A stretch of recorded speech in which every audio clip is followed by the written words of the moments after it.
Bismillahirrahmanirrahim. Assalamualaikum warahmatullahi wabarakatuh. Perkenalkan, nama saya Kresna Bayu Nugroho dan teman saya Muhammad Ihwan Ramadan.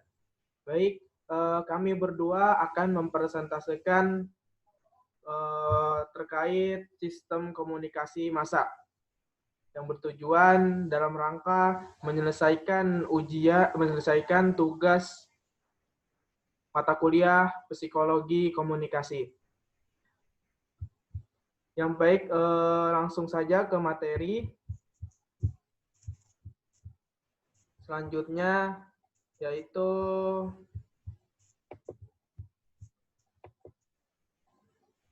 ada penyampaian pengertian terkait komunikasi massa yang akan disampaikan oleh teman saya Muhammad Ihwan. Kepadanya dipersilakan.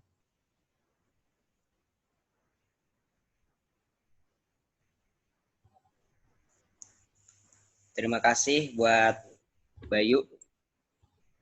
Masuk ke pengertian komunikasi massa ya. Komunikasi atau communication berasal dari kata Latin communis yang berarti sama. Communico, komunikatan atau communicator yang berarti membuat sama. Sedangkan komunikasi massa atau mass communication adalah komunikasi umum, bukan pribadi. Bentuk komunikasi ini menyampaikan pernyataan secara terbuka melalui media penyebaran secara tidak langsung, satu arah, dan pesan yang disampaikannya pun. Komunikasi ini ditunjukkan pada komunikasi dalam jumlah banyak. Lalu selanjutnya, terima kasih kepada Muhammad Ihwan yang telah menyampaikan pengertian komunikasi massa itu sendiri. Selanjutnya yaitu ciri-ciri komunikasi massa. Yang pertama yaitu komunikasi anonim dan heterogen. Maksudnya ialah komunikasi pada komunikasi massa itu bersifat anonim dan heterogen. Anonim artinya bahwa pembaca atau penerima pesan itu tidak ada yang tahu siapa dan di mana. Sedangkan sifat heterogen ini merupakan sifat yang beragam dan berbeda-beda alias luas pemaknaan sifatnya. Dan selanjutnya yaitu yang kedua, pesan bersifat umum dan publik. Komunikasi massa merupakan jenis komunikasi yang bersifat terbuka. Dengan kata lain bahwa komunikasi massa itu layanan ke semua orang, bukan pada kelompok tertentu. Dan juga pesan dalam komunikasi massa, penggunaan kata-kata haruslah dikemas dengan menarik dan penting, agar pesan yang disampaikan komunikator dapat diterima dengan baik oleh komunikan. Dan yang ketiga, dari ciri-ciri komunikasi massa yaitu komunikasi massa mengandalkan peralatan teknis. Media massa sebagai alat utama dalam menyampaikan pesan kepada khalayak sangat membutuhkan bantuan peralatan teknis. Berbeda dengan komunikasi yang lain, komunikasi massa tidak bisa lepas dari peralatan teknis. Misalnya seperti televisi yang akan sangat membutuhkan perangkat seperti pemancar, satelit, dan lain-lainnya. Selanjutnya komunikasi berjalan satu arah. Maksudnya adalah jika ada pesan yang disampaikan oleh komunikator, maka komunikan tidak dapat secara langsung memberikan tanggapan atau dalam arti umpan balik terhadap isi pesan yang disampaikan. Dan yang terakhir yaitu komunikasi massa kerempakan. Ciri komunikasi massa yang terakhir ialah adanya keserempakan. Dalam proses penyebaran pesan-pesannya, serempak berarti khalayak bisa menikmati media massa tersebut hampir secara bersamaan. Selanjutnya ada proses komunikasi massa yang akan disampaikan oleh Muhammad Ihwan.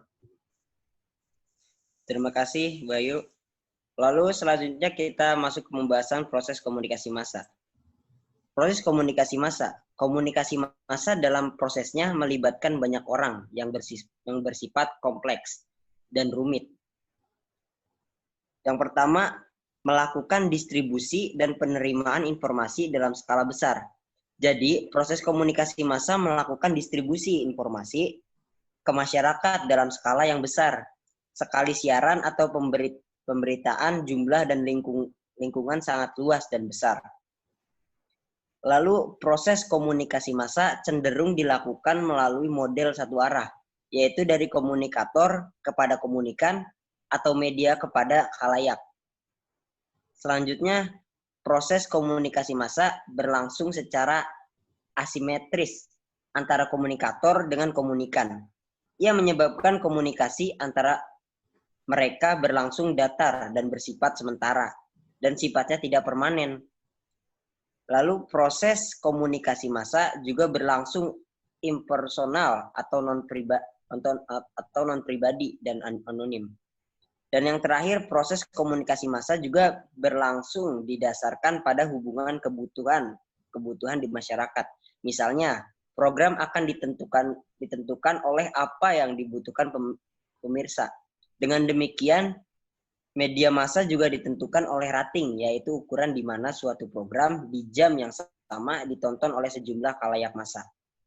Lalu selanjutnya pembahasan bentuk komunikasi massa yang akan disampaikan oleh Bayu. Oke, selanjutnya bentuk komunikasi massa. Yang pertama yaitu ada surat kabar.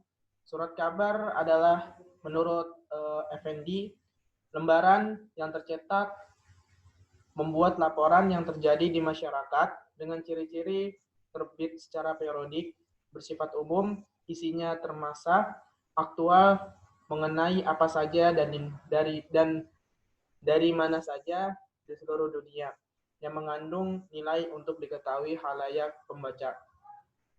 Selanjutnya yaitu ada radio.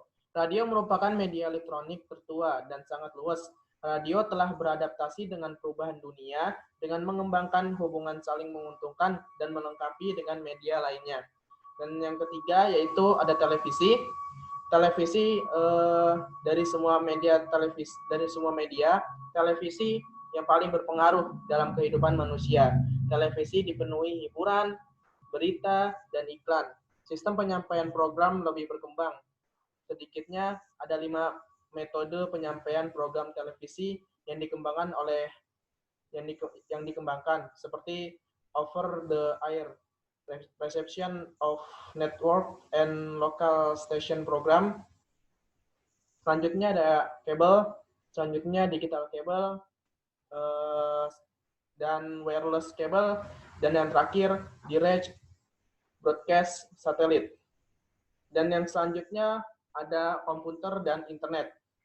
Situs juga menjadikan sumber informasi untuk hiburan dan informasi perjalanan wisata. Penggunaan internet menggantungkan pada situs untuk memperoleh berita. 2-3 pengguna internet mengakses situs untuk mendapatkan berita yang terbaru setiap minggunya. Sebagian besar komputer dan jaringan yang tersambung ke internet masih berkaitan dengan masyarakat, pendidikan, dan penelitian. Dan yang terakhir yaitu majalah. Majalah klarifikasi menjadi terbagi ke dalam 5 kategori utama, yaitu majalah konsumen umum, selanjutnya majalah bisnis, majalah kritik saran dan majalah ilmiah, terus majalah khusus terbitan berkala, dan yang terakhir majalah humas.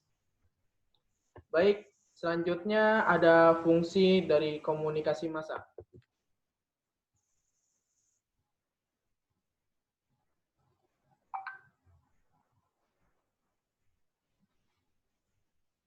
Silakan kepada Ikhwan untuk dijelaskan terkait fungsi dari komunikasi massa. Terima kasih, Bayu. Lalu selanjutnya fungsi komunikasi massa.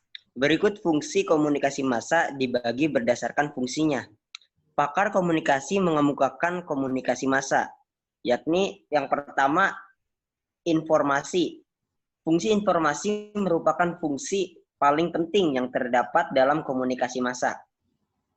Komponen paling utama untuk mengetahui fungsi informasi ini adalah berita-berita yang disajikan. Iklan merupakan beberapa hal yang memiliki fungsi memberikan informasi, di samping fungsi-fungsi lain. Oleh karena itu, sudah dapat dikatakan bahwa fungsi informasi menjadi hal yang sangat penting bagi masyarakat seiring dengan perkembangan teknologi informasi dan komunikasi. Lalu yang kedua, fungsi pendidikan. Fungsi media massa merupakan sarana pendidikan bagi khalayak. Karena banyak menyajikan hal-hal yang bersifat mendidik. Salah satu cara mendidik yang dilakukan media massa adalah pelajaran nilai, etika, serta aturan-aturan yang berlaku kepada pemirsa atau pembaca. Media massa melakukannya melalui drama, cerita, diskusi, dan artikel. Lalu fungsi selanjutnya yakni fungsi memengaruhi. Fungsi memengaruhi dari media massa terdapat pada tunjuk atau editorial, feature, iklan, artikel, dan sebagainya. Khalayak dapat terpengaruh oleh iklan-iklan yang ditayangkan televisi maupun surat kabar. Lalu fungsi yang terakhir yakni fungsi hiburan. Fungsi hiburan pada media elektronik menduduki posisi yang paling tinggi dibandingkan dengan fungsi-fungsi lainnya. Karena masyarakat kebanyakan menggunakan televisi sebagai media hiburan, sedangkan media cetak biasanya tidak menempatkan hiburan pada posisi teratas, tetapi informasi. Namun media cetak juga harus berfungsi hiburan. Mungkin hanya segitu. Baik, selanjutnya yang terakhir dari presentasi kami ini yaitu kesimpulan. Kesimpulannya ialah komunikasi massa adalah proses di mana organisasi media membuat dan menyebarkan pesan kepada khalayak. Banyak organisasi-organisasi media ini akan menyebarluaskan pesan-pesan yang akan mempengaruhi dan mencerminkan kebudayaan suatu masyarakat. Lalu, informasi ini akan mereka hadirkan serentak pada khalayak luas dan beragam. Hal ini membuat media menjadi bagian dari salah satu institusi yang kuat di masyarakat.